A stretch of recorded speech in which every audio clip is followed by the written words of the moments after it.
Kejadian 18 ayat pertama sampai dengan 10 demikian. Tuhan menampakkan diri kepada Abraham dekat pohon terbantin milik Mamre ketika ia duduk di pintu kemahnya pada saat hari panas terik. Ia melayangkan pandangnya dan melihat 3 orang berdiri tidak jauh darinya. Melihat mereka, ia berlari dari pintu kemahnya menyongsong mereka, lalu sujud sampai ke tanah. Abraham berkata, "Tuanku, jika aku mendapat kemurahan hati, Tuanku, janganlah kiranya berlalu dari hambamu ini. Biarlah diambil air sedikit, basuhlah kakimu, dan beristirahatlah di bawah pohon ini. Aku akan mengambil sepotong roti supaya tuan-tuan segar kembali. Kemudian tuan-tuan boleh meneruskan perjalanan. Sebab untuk itulah tuan-tuan telah datang di tempat hambamu ini." Jawab mereka, "Lakukanlah seperti yang kau katakan itu." Abraham segera pergi ke kemah menemui Sarah, katanya, "Cepatlah, ambil 3 sukat tepung yang terbaik. Buatlah adonan, lalu buatlah roti bundar." Lalu Abraham berlari ke kawanan lembunya. Ia mengambil seekor anak lembu yang empuk dan baik dan memberikannya kepada seorang hambanya. Lalu orang ini segera mengolahnya. Kemudian ia mengambil dadih dan susu serta anak lembu yang telah diolah itu, lalu menghidangkannya di hadapan orang-orang itu. Ia berdiri di dekat mereka di bawah pohon itu sementara mereka makan. Mereka lalu berkata kepadanya, "Di manakah Sarah istrimu?" Jawabnya, "Di sana, di dalam kemah." Firman-Nya, "Sesungguhnya aku akan kembali menemui engkau tahun depan. Pada waktu itulah Sarah istrimu akan mempunyai seorang anak laki-laki." Sarah mendengarkan dari balik pintu kemah yang ada di belakangnya. Sampai di sana. Yang berbahagia adalah setiap kita yang mau mendengarkan firman Allah, memelihara dengan melakukannya. Haleluya. Ibu-ibu yang dikasihi Tuhan dan beberapa saudari kita, coba lihat deh kiri kanan. Kiri kanan kita, depan belakang kita. Senyum coba. Tatap wajahnya, saling menatap dan tersenyum. Jangan cemberut coba. Bisa enggak?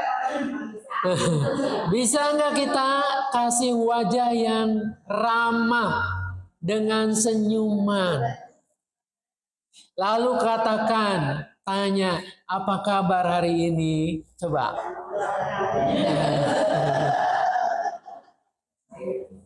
Iya, terima kasih.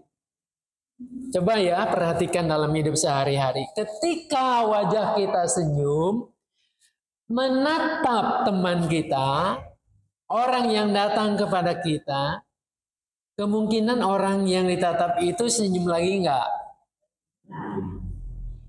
Iyalah, masa kita senyum-senyum sendiri? Ya, orang bijak mengatakan, ya, kalau kita ingin mendapat senyuman dari orang lain, mulailah dari diri kita untuk memancarkan senyum itu. Sejak kecil, kalau kita lihat Cucu kita, anak kita, kalau dia tersenyum pada kita, masa kita diam aja? Enggak kan? Pasti kita akan terbawa untuk senyum. Wajah kita ini pantulan jadinya. Mirror, cermin. Dunia ingin baik, dunia ingin tersenyum pada kita. Mulailah dari diri kita sendiri untuk tersenyum, untuk ramah. Kita ingin diperlakukan ramah, kita ingin diperlakukan sopan oleh orang lain, diterima dengan baik, maka harus mulai dari diri kita. Jangan hobinya cemberut, hobinya diem, pasang muka tegang, pengen diperlakukan senyum. Yang enggak ada ya. Kenapa begitu? Orang lain juga takut mau ngajak senyum, takut nih orangnya, ya mukanya seperti ini. Keramahan adalah milik siapapun. Enggak usah beli, enggak usah kita mengeluarkan modal. Tuhan sudah beri modal dalam hidup kita. Siapa yang tadi bangun di rumahnya terus senyum pada suaminya, orang tuanya, anaknya, ada enggak? Kalau ada, puji Tuhan. Ini Mama Cencen senyum enggak kalau bangun? Atau baliknya, Cen, Mama itu kalau bangun pagi suka senyum, ramah gitu. Enggak berani ngomong. Sama kalau saya nanya sama Tri juga nggak berani ngomong. Ya, Tuhan sudah memberikan pada kita. Tinggal kita melakukannya. Ini tema kita, perjumpaan yang memberkati. Anda dan saya pasti datang ingin diberkati oleh Tuhan. Sadar nggak sih? Padahal sebetulnya kita itu sudah diberkati oleh Tuhan. Bisa jalan kaki ke sini pun itu sudah berkat dari Tuhan. Bayangkan Ibu En yang dekat saja di situ ya, di belakang tinggalnya di gereja ini, kalau sakit nggak bisa kan ke sini. Walaupun satu bangunan. Nah, kalau kita cermati ini, seringkali karena terbiasa, maka kita lupa untuk mengucap syukur karena Tuhan sudah memberkati kita. Ini perjumpaan yang memberkati. Bacaan Alkitabnya tentang penerimaan tamu. Siapa tuan rumahnya yang tadi kita baca? Siapa? Lupa lagi? Terus tadi baca apa? Abraham, tentu dengan istrinya dan juga hamba-hambanya di sana. Memang sih belum ada rumah, adanya kemah. Ya, tapi tetap saja kita pandang sebagai tuan rumahnya. Kira-kira Abraham ketika melihat ada orang yang datang, atau tepatnya 3 orang yang datang, menghampiri dia, tahu nggak itu siapa yang datang? Dalam Alkitab sih enak aja diberi judulnya, yaitu di ayat pertama itu, Tuhan menampakkan diri kepada Abraham. Tapi masalahnya, wujudnya itu 3 orang itu, kira-kira dia tahu nggak bahwa yang datang itu bukan tamu sembarang tamu. Kalau saya bayangkan sih, Abraham nggak tahu. Siapa sesungguhnya itu yang datang, yang sedang berjalan lalu datang. Abraham sedang apa di situ? Cuacanya lagi panas. Ya. Alkitab di sini menggambarkan bahwa hari itu sedang hari panas terik. Belum ada AC, belum ada kipas angin. Jadi dia duduk di mana? Abraham itu duduk di pintu. Ia duduk di pintu kemah. Kita mah bilang pamali, duduk di pintu, nanti berat jodoh. Alkitab malahan justru Abraham duduk di pintu. Lah iya, panas terik itu pintu adalah angin yang mencari biasanya tekanan yang lebih rendah. Jadi ada angin yang sepoi-sepoi. Abraham sedang menikmati. Tiba-tiba ada 3 orang tamu itu. Apa yang dilakukan oleh Abraham? Abraham sendiri yang menyongsong. Artinya menyongsong itu apa? Menyambut. Ini panas terik, tuan-tuan, jangan jalan terus. Mari mampir singgah di kemahku. Itu sambutan. Ini sambutan kehangatan. Kalau kita gimana? Sedang menikmati kenyamanan kan, sepoi-sepoi angin. Kita sedang menikmati istirahat mungkin di siang hari. Lalu ada orang yang datang. Kira-kira menyambut nggak? Belum tentu. Siapa nih orang ini? Benak kita akan berpikir, jangan-jangan nanti orang ini begini, begitu. Benar sih harus waspada. Karena situasi saat ini itu seringkali orang memanfaatkan keramahan orang untuk melakukan tindakan-tindakan yang tidak terpuji, tindakan-tindakan kriminal yang jahat itu. Daripada nantinya repot, lebih baik tutup pintu aja. Kunci di dalam, lalu kita pura-pura tidak tahu siapa yang datang. Ada risiko, tetapi ketika kita betul-betul di situ hati kita khawatir dengan risiko, sebetulnya ada satu lagi peluang yang kita lepaskan begitu saja. Ya siapa tahu tamu yang datang itu adalah tamu yang baik untuk memberikan berkat rezeki kepada kita. Kita sudah menutup rapat-rapat pintu. Oleh karena kita tidak mau ambil risiko itu.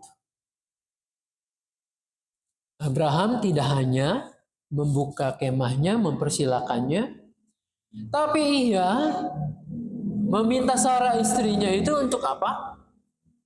Buatkan roti, ambil 3 sukat tepung, buatkan 3 roti bunda. Tidak hanya itu, yang terbaik, tepung yang terbaik, ya, supaya diolah dengan cara yang baik, disajikan kepada orang yang sama sekali tidak kenal yang dalam perjalanan. Tidak hanya berhenti di sini, Abraham lalu mengambil anak lembu yang terbaik, yang empuk dagingnya. Diserahkan kepada hambanya, hambanya suruh mengolah, artinya memotong untuk dihidangkan. Berapa tuh? Dia harus berkorban untuk tamunya. Tapi rupanya memang ini adalah kebiasaan orang-orang yang hidup dalam budaya timur. Menjamu tamu. Welcome. Ramah terhadap orang yang sekalipun tidak mereka kenal. Oleh karena mereka yakini ketika aku menjamu, ketika aku menyambut dengan ramah, maka disitulah akan ada berkat Tuhan yang diterima oleh tuan rumah itu. Tapi tidak berpikir juga, oh nanti cuannya apa ya? Berpikir itu. Yang penting di situ adalah lakukan keramahan. Menyambut dengan hangat, dengan sukacita. Menjamu dengan yang terbaik. Karena nanti berkat dan lain sebagainya, ya itu adalah rezekinya, bonusnya. Betul dalam kasus ini Abraham diberkati oleh orang ini. Nah ini perlu menjadi perenungan buat kita. Bagaimana kita memperlakukan orang yang sekalipun tidak kita kenal. Betul Tuhan memberikan akal budi kepada kita, tapi niat baik di dalam hati setiap kita, jangan sampai ini digagalkan oleh kecurigaan-kecurigaan yang berlebihan. Tadi di awal saya mengatakan kalau kita ingin disambut dengan ramah, diperlakukan dengan senyum, dijamu dengan baik, maka mestinya harus kita mulai dari diri kita juga. Menjadi pribadi-pribadi yang hangat, pribadi-pribadi yang ramah itu. Nah, dalam cerita Abraham kita bisa lihat di sini benar. Ternyata yang berkunjung itu bukan sembarang orang. Jadi disitulah Tuhan menampakkan diri melalui penampilan 3 orang ini. Kita ya, kalau baca Matius 25 itu, Tuhan Yesus tuh memisahkan antara yang kiri itu kambing, yang kanan itu domba. Kalau ibu-ibu sekalian nih, membaca bagian itu, Matius 25, nanti pada hari penghakiman akan terjadi pemisahan antara kambing dan domba. Kita maunya ada di mana? Maunya ada di kiri yang disebut kambing atau kanan yang disebut domba? Domba. Tuhan mengatakan kepada yang di sebelah kanan domba itu, ya, memberikan kemuliaan. Sebab pada waktu aku lapar, kamu memberi aku makan. Ketika aku haus, kamu memberi aku minum. Ketika aku telanjang, kamu memberi aku pakaian. Ketika aku sakit dan di penjara, kamu melawat aku. Nah, orang-orang ini yang di sebelah kanan, domba-domba Tuhan ini, dia akan bertanya, kapan Tuhan engkau lapar, engkau haus, engkau telanjang, engkau di penjara dan sakit, dan kami melayani engkau? Lalu Yesus mengatakan apa? Apa yang kamu perbuat untuk saudaraku yang paling hina ini, maka kamu telah melakukannya untuk aku. Jangan ngaku-ngaku domba aja. Kita berbuat begitu enggak sama orang lain? Kita melakukan enggak pelayanan buat orang lain? Menyambut mereka yang lapar, lalu memberi makan. Menyambut mereka yang haus, kita memberi minum. Memberi baju pakaian kepada yang telanjang. Kita membesuk orang yang sakit dan di penjara. Kalau enggak, jangan ngaku-ngaku. Ya kita adanya di sini, yang sebelah kiri itu, kamu tidak melakukan apa-apa. Nah ini kan ujiannya buat kita gitu. Sudahkah kita ramah kepada mereka yang mungkin penampilannya paling hina, yang penampilannya tidak ada untung-untungnya buat kita? Apakah kita sudah melakukannya untuk mereka itu dengan sebaik-baiknya, atau justru membiarkannya dengan berbagai macam alasan? Membiarkannya seperti khotbah yang kemarin kita dengar itu. Orang yang terluka dibiarkan saja, tergeletak. Ada alasan buat kita, oh mau beribadah, ada perlu, buru-buru. Saya juga nggak punya sesuatu apa yang saya harus berikan. Betulkah bahwa kita nggak punya segala sesuatunya? Mestinya tidak, karena Tuhan memberikan kepada kita bukan hanya uang, bukan hanya materi, tapi perhatian, keramahan yang bisa menyambut orang lain. Nah, kalau kita sudah melakukan itu, saya yakin dan percaya Tuhan juga tahu apa yang kita perbuat. Dan untuk itu tidak pernah akan kehilangan berkat Tuhan. Orang yang memberi, orang yang memperhatikan itu tidak akan menjadi kere, menjadi miskin. Malah ia akan semakin diberkati oleh Tuhan untuk menjadi saluran berkat buat yang lain. Perhatikan, Anda pelit, Anda tidak melakukan sesuatu apapun, hidupmu pasti akan kurang terus. Karena manusia itu tidak pernah akan cukup dengan dirinya, dengan apa yang ada padanya.